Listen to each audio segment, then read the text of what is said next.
When Amelia said goodbye with misty eyes, as if she was prepared to walk out and never come back, every fiber of Javier's being told him to stop her and tell her to stay. Not just by him, but with him.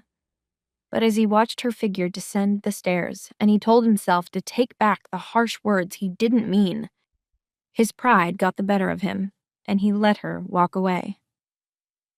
Why should I bother asking her to stay? If she is so intent on leaving, she can go. With that thought, he turned coldly and walked away in the opposite direction. It wasn't until the door to Javier's study slammed shut with a deafening bang that Amelia, who was making her way down the stairs, felt her strength give out. Her legs buckled, and she caught herself on the railing before she fell down. Amidst the stumble, tears broke their way through and streamed down her cheeks. Mr. Grant met her at the bottom of the steps, and it broke his heart to see her so sad. He held her in high regard and felt she was a bright presence in Prince Calderon's life. He noticed the suitcase in her hand and frowned. "Miss Rivera, are you going somewhere?" She used the back of her hand to wipe her tear-stained cheek.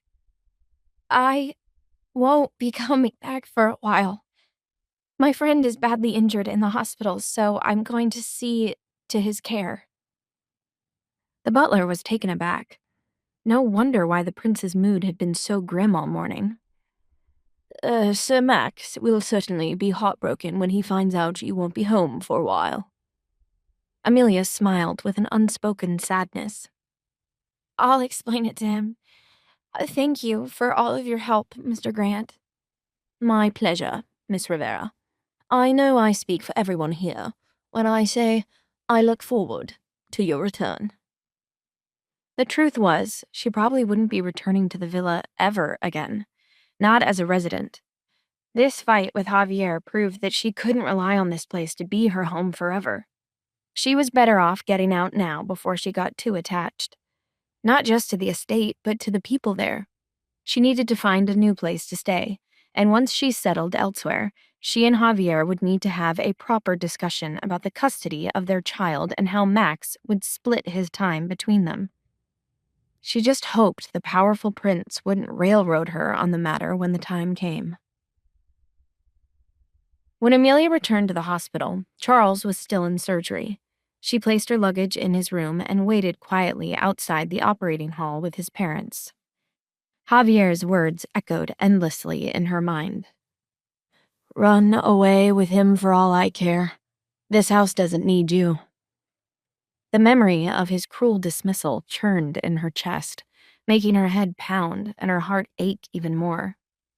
Her gaze drifted downward, dull and unfocused, and she got lost in a daze. "Amelia, Amelia, can you hear me?" Charles's mother called her twice. Amelia jolted back to reality. "Oh, sorry, what's wrong?" "Charles is out of surgery," his mother informed her. Charles's doctor emerged from the operating room with a relaxed expression. Amelia followed his parents as they approached the doctor. The doctor removed his mask and addressed Charles's parents. "The surgery went smoothly. With proper rest and recovery, Mr. Dawson should be back to full health soon." "Oh, thank goodness." Charles's mother clasped her hands in prayer, relief washing over her. "Thank you, Doctor. We truly appreciate it," his father said, shaking the doctor's hand. Standing a few feet from everyone, Amelia felt a weight lift off her shoulders.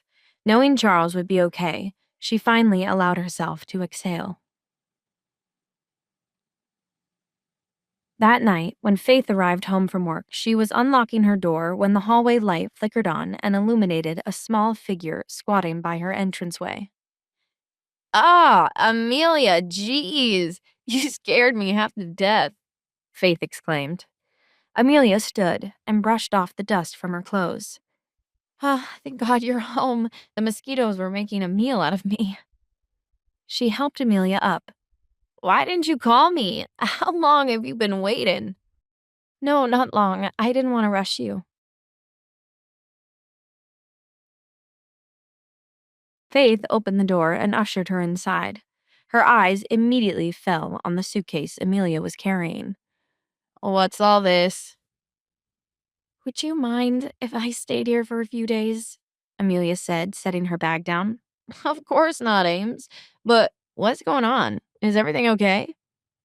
Amelia didn't respond. Instead, she made her way to the kitchen and poked her head into the fridge. Have you eaten dinner yet? Faith shook her head no. I'll make us some pasta, Amelia offered, her voice softening. After a brief pause, she added quietly, tomorrow I need to look for a new place to stay. Do you know if there are any rentals in your complex? Faith leaned against the counter, watching her friend. Did something happen? Amelia stirred the pot of boiling water, and her eyes seemed sad and distant. I just realized that's not my home.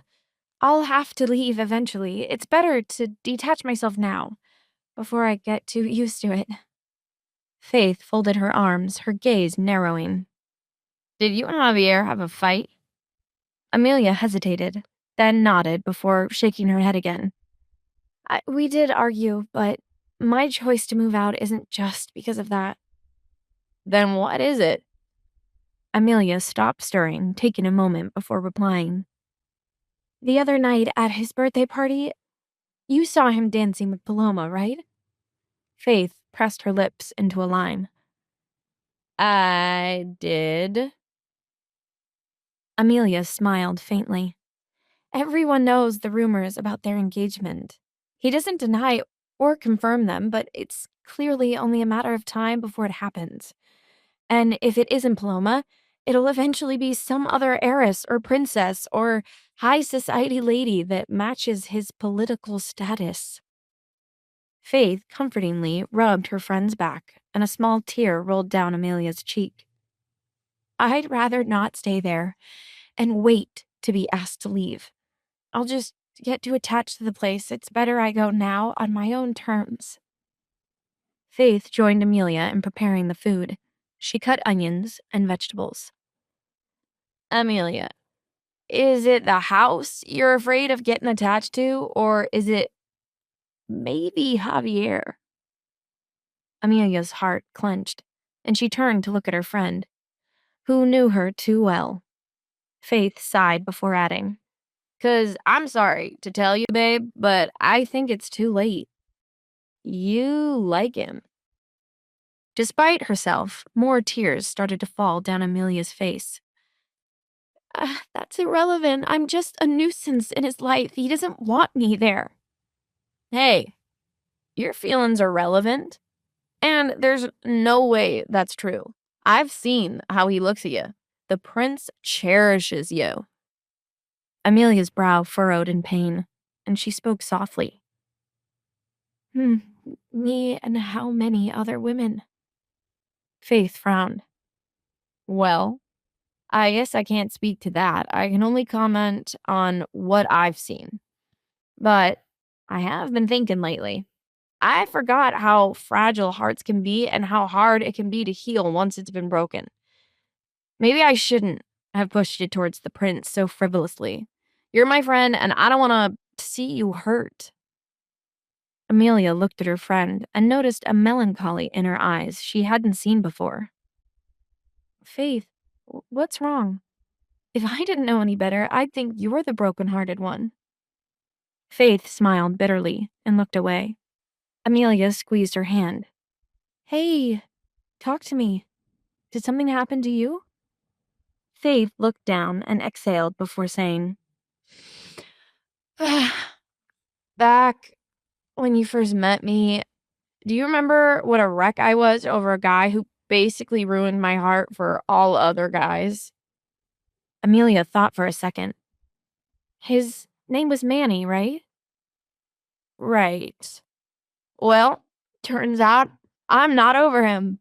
And in an unfortunate turn of events, not only has he crashed back into my life, but you went and made him my godson's godfather. Flabbergasted, Amelia froze as she registered what Faith told her. Wait, Oh, wait, are you saying that your Manny, is Dr. Manuel? Faith gave Amelia a pained grin. Destiny had a cruel sense of humor. Oh, Faith, I am so sorry. I had no idea. It's not your fault. I worked very hard to scrub every trace of him from my life. How could you have known? Amelia put the ladle down and turned off the stove. New plan. Pasta is not going to cut it tonight. We need tequila. After Amelia left the villa, Javier couldn't stay still. So he had his driver take him to the office, where he buried himself in work through the night. He was desperate to keep his mind occupied. But on a loop in his head was Amelia's wounded goodbye. He had no intention of returning to the villa that night. It would only remind him of her and the fact that she wasn't there. To make matters worse, Victor just informed him that Charles requested a week of leave from work. Were they so smitten that they needed that much time together? Not that he could blame the man. If he could lock himself up with Amelia for 7 days straight, he would.